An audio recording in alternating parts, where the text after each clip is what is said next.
Hello నమస్తే అండి. వంకాయ అలసందలండి చేసి కర్రీ చేస్తున్నానండి.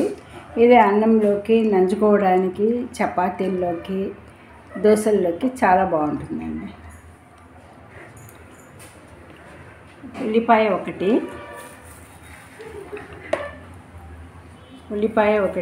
3 మిర్చి, 1 టమాటా, అల్లం వెల్లుల్లి పేస్టు, కొబ్బరి అండి, కొబ్బరి నూరు పెట్టుకున్నాను. ఆయిల్ వేడెక్కిందండి. ఇప్పుడు ఉల్లిపాయ వేస్తున్నాను, పచ్చిమిర్చి,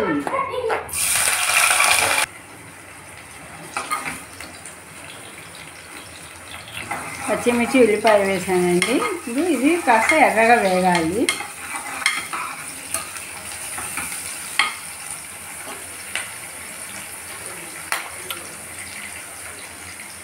సాల్ట్ వేసామంటే కాస్త ఎర్రబట్టాయండి ఉల్లిపాయలు.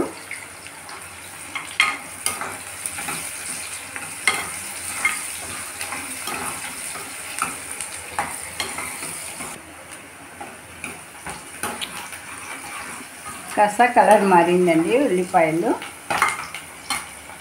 ఇప్పుడు అలసందలు, వంకాయ అండి.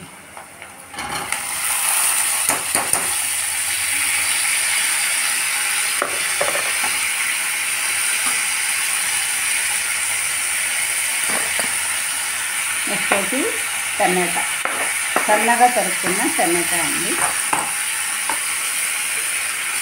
అల్లం వెల్లుల్లి పేస్ట్ 1 స్పూన్ అన్నమాట.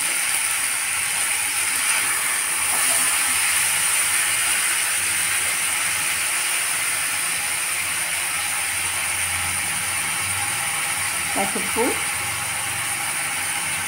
కారం అండి, 1½ స్పూన్ కారం.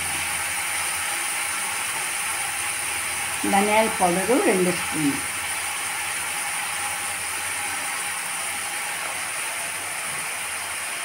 ఆల్రెడీ ఉప్పు వేసాను కాబట్టి మళ్ళీ టేస్ట్ని బట్టి మళ్ళీ వేసుకోవాలండి. సాల్ట్ సిమ్లో ఉంచి కాసేపు మగ్గనివ్వాలి.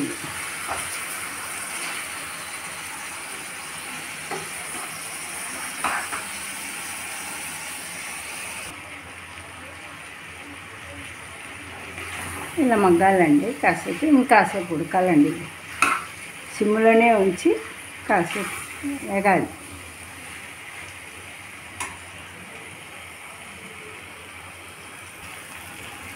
ఇలా ఆయిల్ పైకి రావాలండి. నెక్స్ట్ వచ్చి మామూలుగా అయితే బంగాళదుంపలు కోసేస్తారండి. నేను తురిమి వేస్తున్నా, కాస్త చిక్కగా ఆ రుచే వేరుగా ఉంటుందండి. ఒక చిన్న బంగాళదుంప అనమాట, తురిమి వేస్తున్నా. మామూలుగా అయితే కోసేస్తారు, కానీ ఇలా తురుము వేస్తే అది బాగుంటుందండి రుచిగా.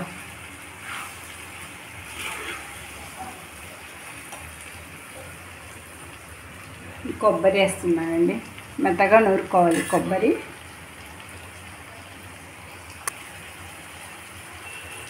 సరిపడా నీళ్ళండి.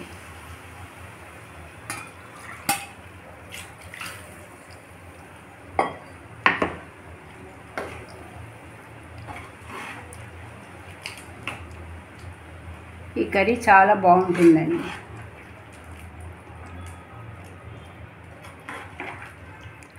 చివరన కొత్తిమీర అండి.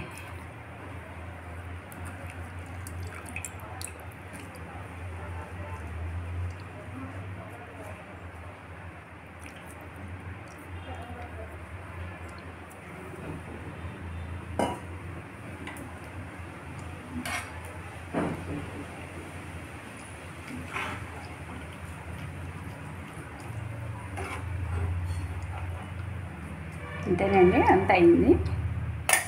ఒక మూత పెట్టేసి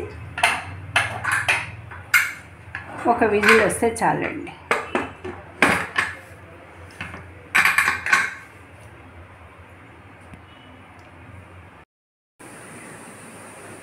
రెడీ అండి. అలసందలు, వంకాయలు, ఆలు తురిమేసినానండి. చూడండి ఎంత బాగా వచ్చిందో కర్రీ. ఇది ఒకసారి చేసి టేస్ట్ చూడండి ఎలా ఉందని. చపాతీకి, దోశలకు, అన్నంలోకి చాలా బాగుంటుందండి. లైక్ చేసి సబ్స్క్రైబ్ చేయండి, కామెంట్ చేయండి, షేర్ చేయండి. థ్యాంక్ యూ అండి.